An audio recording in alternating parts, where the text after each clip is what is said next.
Middle. Keep coming. Keep coming hard to the line. Yeah! Great work, guys! Reddick drives his way to victory through the travel, but it was another move earlier in the race that may have been the difference. We'll explain next.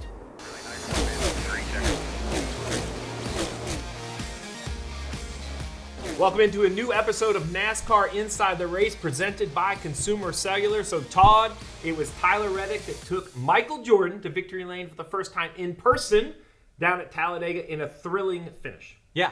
And think about the memories that Bo, Tyler's son's going to have. Being carried by MJ into victory lane. Yeah, he has no idea, but I said earlier, if that's not like the poster in his college dorm room when he goes there, then he's totally missed a huge opportunity. Yeah, definitely. It was a great finish. It was what we expected at Talladega, but overall, the race had a different feel. It didn't seem like Talladega of years past. So this is now our third, I'll call them speedway race. We had Daytona, we had Atlanta, which races like a speedway, and Talladega. Fuel mileage, it can be a dirty word to some race fans. I'm a big fan of it, but we saw this massive fuel mileage game being played. So let's start with the why. Why are the teams trying to save so much fuel? Well, when you look at it, they're all pack racing. This is speedway racing. It's its own entity. You can't drive off on your own. You're depending on the people around you. When you break it down, we've got 60 laps in the stages. Roughly all three of them fall around that. That's about a fuel run and a half. So your time on pit road, you've got to minimize that to find track position. And a way to minimize that is to save fuel so I don't have to put as much into it. Because you know you're not going to take tires. So when you come to pit road, when we see the cars come to pit road and green, I think it's important for the fan to know we call it a splash of gas. It's a gas and go. We are not filling these cars. We are taking a calculated amount of fuel. That can be some nerve-wracking calculations. Yeah, and if you look at it, running up front from the days that I was there, and I think it's pretty similar to this. I've talked to a few people, but you'll make just over 5 miles a gallon if you're running wide open up front. Well, that's 60 laps. You're going to need 32 gallons to run that run. The fuel cell holds 20, so I'm going to have to come up with another 12. If I can save, that's a full fuel dump can. Right. If I can save myself a couple gallons of fuel, then now I only need to put 10 gallons in. That's a second less I got to spend in pit road. All right, so that's the why. Now let's talk about the how. Saving gas at a racetrack, we run wide open. The only way I know how to save gas here is very simple. Be on the gas less. Be less time at wide open. The top lap, right, is a high-speed lap near the end of a stage. Lap 85, this is a lap where fuel was saved. Yeah, this is wide open. Joey Logano, they're still racing pretty hard, but they're getting everything they can up here. This is going to end up being a sub 50-second lap, which is what you would expect here in the pack. So the question the fans are asking, and I think I know the answer. I want to make sure we agree. Why? Why not just drive off the front of the pack and get away? If we're at Charlotte or at Texas or at Pocono and you try to slow down 5 seconds a lap, I'm going to go full speed and I'm going to leave you. Here at Talladega, not the case. In Talladega, you're it's all about the draft. You run in a pack. You're so power limited that you don't have the ability to just drive away from people. They're using the pocket of air that you're pulling along with you as the leader to suck them up to you. When you look at this drafting piece, if the leader's wide open, the guy that's sixth in line isn't. He's still, because he doesn't have to pull that air and push that air, he's just riding in a pocket there. He's saving the fuel. So what we've seen is the leader now is saving fuel too because he doesn't want to give those cars behind him that much of an advantage. So it's a big gap. So we've paused it now at the high-speed lap, the sub 50-second lap. I want you to really focus on the bottom because this is roughly the same amount of time. Look how much lap they still have to complete. We're talking well over 1,000 feet. It's a quarter mile. Yeah, I mean, that's a lot of thing there, 5 seconds. So I always think of the pack kind of like a train, like a locomotive. The speed of that train, the speed of the pack is really the front 2, 3, 4, 5 cars, depending on how wide they are, 2 or 3 wide. The guy in the middle, he's saving the same amount of gas whether they're running 50 O's or 55 O's because he's part throttle. He's almost being towed along with the pocket of air. Right, and that's part of why we started to see this become so prevalent to our speedway racing is now all of the competitors want to have that advantage. So the guy that's out front isn't going to run wide open and let the other guy get an advantage for burning less fuel. Okay, that's great, but I don't like to follow along. I like to do something different. What's the norm? I think you and I both agree we can't drive off the front of the pack. So the only other option is to pit with a group of cars and try to run our own speed, run wide open. We saw Toyota try to do this in the final stage. So if we just take a look, right? So we'll take a couple cars. That's the easiest way to do it. We'll say these 2 cars here are running. We'll take our car here, bring him to pit road. He'll come early with a group. While he's there, this guy's going to be making his lap. Yep, so he's out there running. He's out there going along. He's going to get probably about to here before your guy can start to come off pit road. So he's coming off pit road really, really slow. He has to come up to speed. This guy basically is going to come all the way around to try to catch them.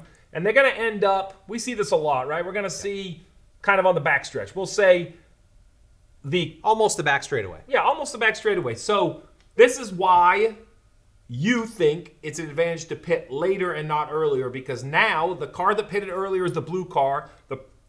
The pack is the white Camry here. Yes. You think the Camry now has an advantage? Yeah, because there's a situation here where there's a draft off of this white car. There's some air moving along here.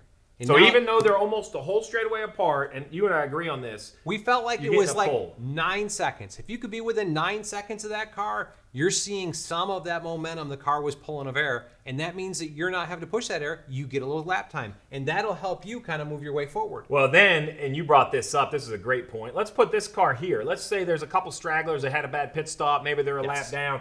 And what that's going to allow is a little bit of a leapfrog. This pack is going to get a draft off this car.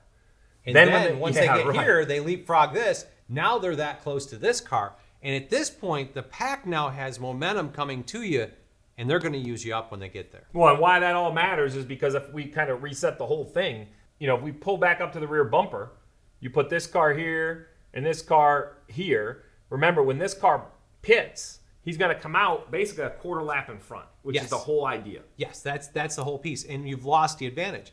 Now, what we saw in the third stage at Talladega, the Toyotas actually executed this very cleanly. They did. So we're in the third stage. One thing I think that forced their hand as I hit play is I really want you to look at the pack itself. So here's the pack going Hit by. pause. They're the back half of the pack. And Back they're half. not in a position where they can just drive their way forward. And single file mostly. Yes. Right? There's not a whole block of cars here, right? It's basically single file. So now this right here is the Toyotas. They're going to turn left and go down to pit road as we advance this. And I like this idea. We're going to do something different because you know what? We're at the back of the field. We don't have track position. The field's pretty organized. And did a really nice job with quick gas and goes. And this is the number I always felt like when we were doing it in the Ford camp. I felt like 7 to 8 was the number I needed to. If I got more than that, I had those stragglers we were talking about that allowed the field to leapfrog forward to me. But they executed this well, got back together. Tyler Reddick, you see him here, he's well this is ahead of Reddick. him, but that's fine. He can run hard. This pack's going to get organized back here, These four guys are going to get nose to tail. and they'll catch him up, and he'll just pull them forward, actually help the whole group get forward. And Clint Boyer actually pointed out because there was a little gap here between this group of cars and this group of cars. And what was so well done is kind of coming up to speed, the 19 and it might have been the 42 got a little side by side and let them kind of get all packed up. So that was the good. Yes. The good execution for Yes. the Toyota camp. Unfortunately, what was good turned bad just a few laps later. They're out here. They're making time. This caught my eye completely. Single file cars at Talladega never seem to wreck. This time they do. First of all, we can get into why I think this was different than normal, but overall, what'd you make of the wreck? Well, it's one of those, that tunnel bump that they have in turn 3 getting into there, it's upsetting. It's probably the most challenging part. They're trying to make lap time and just cars getting bumpers to bumpers around that tunnel bump. That's a sketchy area. Let's talk about how this wreck happened. And I don't mean the push, I mean the concept. In our days, and really up until this year, you would pit, and even if the strategy was to make lap time, you would just give those 8 or 9 cars single file and see how fast you were going to run. Every driver interviewed out of this talked about how they had to make lap time. I felt like there was some urgency. There was clear direction to push and try to move these 8 or 9 cars along at the fastest pace possible. Yeah, and that's one of those things that, as you talked about, you kind of had expectations in the past that the drivers would do that, but there was more urgency pushed these guys, and they felt like in order for this to work, because the pack was going to react to what they were doing, they had to make lap time. But they've got to make it in places that they're not going to jeopardize themselves. Right. That tunnel bump really kind of upset them. Yeah, not a ton of experience on some of those guys in the middle. So now the $1 million question is, first of all, was it entertaining to you? Does something need to be addressed with rules or stages? Or do we just sit back and watch and see the evolution as it changes through the year? Well, I would have said coming into this that we need to do something about it. But we just saw Toyota do something about it. They made a move that was contrary to the saving fuel piece. Let's see where the teams evolve this racing to as it comes forward. You brought that up. We, as a sport, NASCAR could change this up, but then the teams will just adapt to that. So let's see where the evolution of this goes. It's still a pretty good show. It's still got a lot of excitement. It's still breathtaking at the end. There's just pockets there where it's not the most exciting. Well, that was the strategy piece of Talladega. But up next, we're going to break down that final sprint to the finish, the good moves made, the blocks that went wrong, and how Tyler Reddick ended up being the winner. Hey guys, I'm Corey LaJoy, driver of the number 7 car, joined my buddy Ryan Flores. Every week we stack some pennies. Talk about NASCAR Cup Series right out of my windshield. Plus, we'll give out the dogs of the week for the best pit crews and pit crew guys from the weekend. We'll break down all the money stops, all the woes, get into some technical issues, and we'll also answer all of your hashtag Penny for Your Thoughts questions. And we have a ton of guests. Sometimes SVG pops by. We got Raja. We have all sorts of guys. You never know who's going to pop in the Nonsense Garage, but make sure you tune in.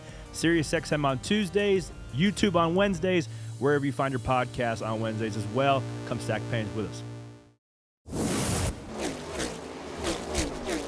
A lot of strategy in the first 2 stages and even some in the final stage, but in the end, it was a Talladega finish. Patient. I actually considered it was a very patient, a lot of 2x2 racing to get us to the white flag lap. Yeah, and I really enjoyed this. You could watch some of the great ones really kind of work on, okay, how big's the push got to be? I thought Brad did a great job working with McDowell and really sizing him up through the last probably 15 laps of how big his move had to be and where it had to be. Well, so let's talk about it. 2x2, I don't know, 10, 12, 15 rows deep.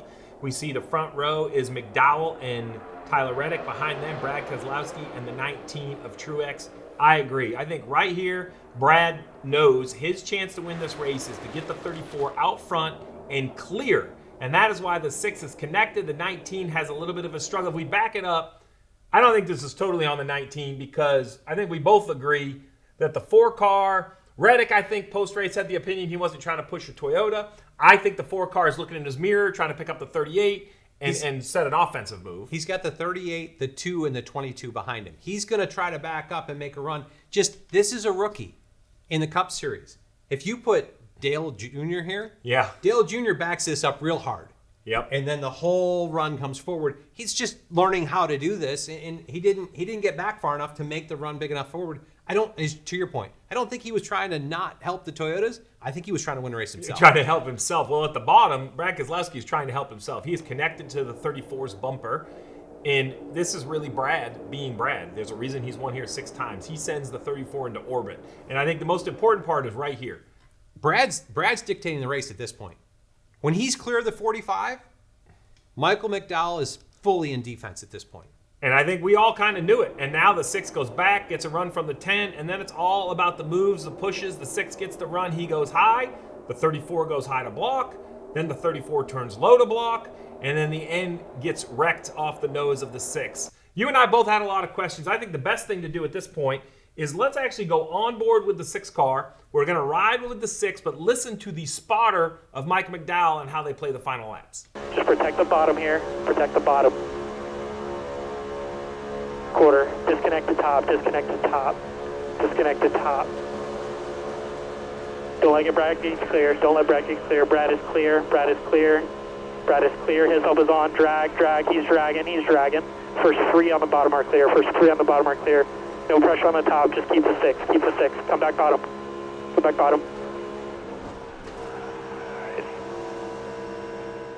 So I didn't know what all information, but I'm going to have to say I love the information. It had it all. It had, hey, where the runs are coming, not to get the 6 car clear. He gave him all the info I thought he needed. He did. And you can only process what you need out of that. And I don't think, hey, even if I'm told I don't get the 6 car clear, with the amount of momentum the bottom line had and Tyler Reddick didn't here, you couldn't back him up and stack him up to keep the 6 from getting clear, but he gave him all the information he needed to do to paint the picture behind him. So now we are basically into turn 3. What matters now is Mike McDowell's clear. He's been there before, but now Brad Keselowski is clear. Now he has the opportunity to kind of go to the outside, right? He's clear to his right. He has that move, but instead he does exactly what great plate racers do, and he stacks the field up. This is what Josh Berry was trying to do back on exiting turn 2 and didn't do as well. Watch Brad back up. And not only does he back up to the point that the 10 gets here, but watch the momentum from the 99 and 48 coming to the 1 as well. And I love the fact that now the 6, and he's a half a lane up, so the 1 or the 10 can't go below him. It's a long ways around him. Now look what he has. Look at all this space he has in front of him to maneuver. He has all of these cars. I mean, what's he have? We got 1, 2, 3, 4 cars. I'll say the 48. The 48 was coming too, so I'd add him as 5. So now he's going to have 5 cars worth of help when we go back in the forward direction. And that right there is the move. I mean, now the 6 is coming, and now the 34, he's either going to get really lucky or not win the race. And that's the decision that I think Michael would want back. So as this moves forward, the 6 goes right, and he goes right with no intention of passing him to the outside. None at all. He's just trying to drag the 34 to play defense on that, so then he can turn back to the bottom. The piece here, as you see, Brad's starting to turn back to the bottom already. Right, so we have the 6 car is thinking this way, and the 34's momentum is still going this way. And I think this is going to really matter as we move forward, right? So, and really, if you think about this, the 34 only needs to block another 4 feet, but he ends up blocking another 10 feet. Like right there, we would say you're done, right? The 6 isn't going to be to your outside. Let's go as far as he is. He's all the way. That's a great camera cut, actually. Let's go all the way to that. I'll say right there is kind of the top. So there is a car width to the outside, but Brad has already turned left. I mean, Brad is just a couple frames ahead. This is experience.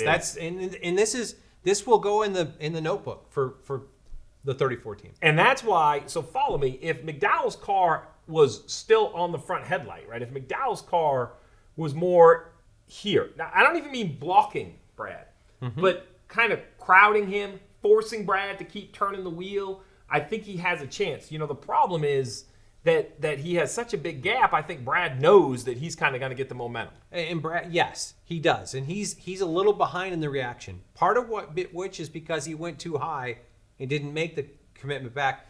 And then the move down to the bottom, he goes way too far. If you look at it, you've only got to get to here, just over a car width, and he ends up almost down the yellow line. Right, so if we clear these and I play it forward, all right, well, there you go, right? So now we're coming back down, and, you know, the double yellow line's coming. And at this point, I actually think the rear tires are sliding. I think he is wrecking whether the 6 hits him or doesn't hit him. I don't think the 6 has hit him yet. I think the rear tires are sliding because he's made that aggressive move to the bottom, and now he's like, whoa, I got to come back. I got to come back right here. Yeah, and remind everybody, here's your race winner. I love to give Tyler Reddick credit, but this is wide open and hope they miss. Yes. And wide open. Now, he does miss the back bumper of the 6, so he does a nice job. But, look, we're breaking this down frame by frame. Mike went down an amazing job to finish that race. Brad Keselowski, I thought, played chess a little better and pushed him out in the right position. And Talladega start-finish line. I know we talk about it every time we go, but if it's in the middle of the tri-oval, you have to race it totally differently.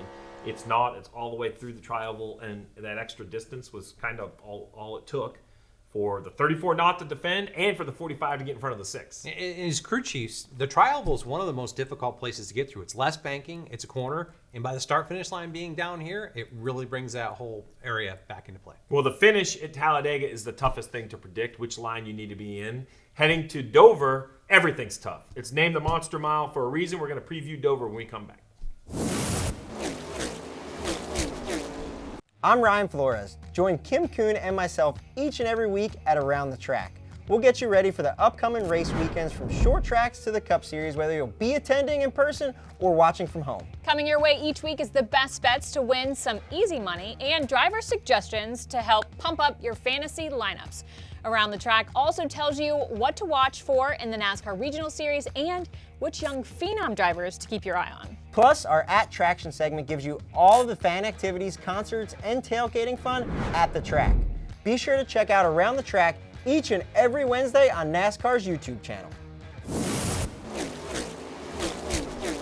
The Monster Mile is the monster for a reason. What's easy about Dover? Should we start there? Because I don't know of anything. Traveling there, it's easier than going to the West Coast. Closer than Charlotte.